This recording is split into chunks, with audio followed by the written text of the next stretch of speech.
ایک نظر بد وہ ہوتی ہے کہ جو کسی ناپسند کرنے والے کی لگے، حسد ہو نہ ہو، بس وہ ناپسند کرتا ہے تو اس کی نظر لگ گئی۔ دوسرا ہوتا ہے کہ کسی اپنے کی نظر لگ جائے، نظر اس سے بھی لگ جاتی ہے، بعض اوقات ماں باپ کی اولاد کو لگ جاتی ہے، اس لیے کہتے ہیں کہ وہ ماشاءاللہ، سبحان اللہ، الحمدللہ، اس طرح کے الفاظ ساتھ میں کہنے چاہیے۔ بلکہ حدیث مبارک میں فرمایا ما شاء اللہ لا قوت الا باللہ، اگر یہ کہہ دیا جائے تو نظر نہیں لگتی۔ جب کچھ شے اچھی لگے، کسی کی گاڑی ہے، کسی کا کاروبار ہے، کپڑے ہیں، کوئی اور خوبی ہے، تو دیکھ کے بول دیا ما شاء اللہ، ما شاء اللہ لا قوت الا باللہ، اتنا پڑھ دیں گے تو نظر نہیں لگے گی۔ تو چاہنے والے کی بھی نظر لگ جاتی ہے۔ اچھا، بعض اوقات اپنی بھی لگ جاتی ہے، یہ بھی آپ کو عرض کروں، نظر بعض اوقات اپنی بھی لگ جاتی ہے، یہ بھی ایک حقیقت ہے۔ محدثین نے اس کے اوپر باقاعدہ بڑی تفصیل سے کلام کیا ہے، تو اس لیے تھوڑا سا ذرا سیلفیوں سے بھی پرہیزی کرنی چاہیے کہ ہم جتنی سیلفیاں لیتے ہیں نظر بھی اتنی لگتی ہے، اور سیلفی لیتے اسی نہیں ہے کہ کتنا اچھا لگ رہا ہوں، یہاں کھڑا ہوا کیسا لگ رہا ہوں، وہاں کھڑا ہوا کیسا لگ رہا ہوں۔ تیسری نظر ہوتی ہے حاسد کی نظر۔ حاسد کی جو نظر ہوتی ہے یہ پہلی دونوں نظروں سے زیادہ خطرناک ہوتی ہے۔ علماء نے اس پر فرمایا ہے کہ نظر اصل میں لگتی کیسے ہے؟ انسانی آنکھ سے جو شعاعیں نکلتی ہیں، ان شعاؤں کے اندر زہریلا پن بھی ہوتا ہے۔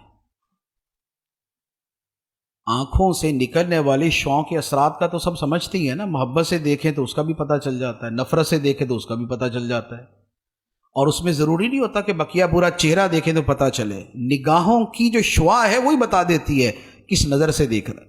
ٹھیک، تو اب کیا ہے کہ جب انسان حسد کے ساتھ کسی کو دیکھتا ہے تو جو اس کے دماغ کے اندر زہر پیدا ہوتا ہے وہ اس کی ان شعاؤں کے ذریعے سامنے والے پہ اثر کرتا ہے، اور یہ اس کو جو ہے وہ نقصان پہنچاتا ہے۔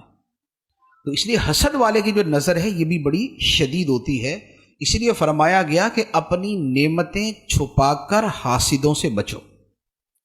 بلا وجہ ہر ایک کے سامنے جا کے اپنے کاروبار کی باتیں یا اپنے پیسوں کی باتیں یا اپنی اونچی اونچی باتیں یہ نہیں کرنی چاہیے، خاص طور پہ جو محروم آدمی ہے۔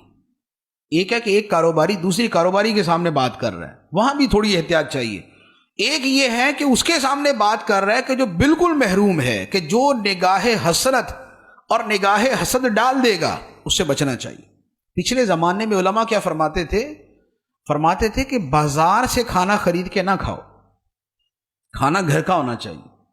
اب تو ہمارے زمانے کا کلچر ہی چینج ہو گیا، تو اب تو وہ والی باتیں کرنا بھی بڑا عجیب لگے گا کہ یار باہر سے نہ کھانا کھائیں، ہمارے تو گھر میں پکتا ہی نہیں، ہم تو 3 ٹائم کا باہر سے کھاتے ہیں، صبح کی پوری باہر سے ہے، رات کے برگر پیزا باہر سے ہیں۔ تو لیکن علماء پہلے کیا فرماتے تھے کہ باہر سے نہ کھاؤ، اس کی وجہ کیا تھی؟ اس کی وجہ یہ تھی کہ باہر جب چیزیں بن رہی ہوتی ہیں، پک رہی ہوتی ہیں، تو وہاں گزرنے والے وہ بھی ہوتے ہیں کہ جو خرید سکتے ہیں یا خریدتے ہیں، اور وہ بھی ہوتے ہیں جو صرف حسرت سے دیکھ کے گزر جاتے ہیں۔ تو جس کھانے کے اوپر نگاہ حسرت پڑی ہوئی ہے اس پہ اثرات بھی ویسے ہوں گے۔ تو یہ پرانے زمانے کے جو علماء تھے، ایون کہ یہ امام اعظم ابو حنیفہ رحمۃ اللہ علیہ نے فرمایا کہ بازار کا کھانا نہ کھانا، امام ابو یوسف سے فرمایا تھا بازار کا کھانا نہ کھانا۔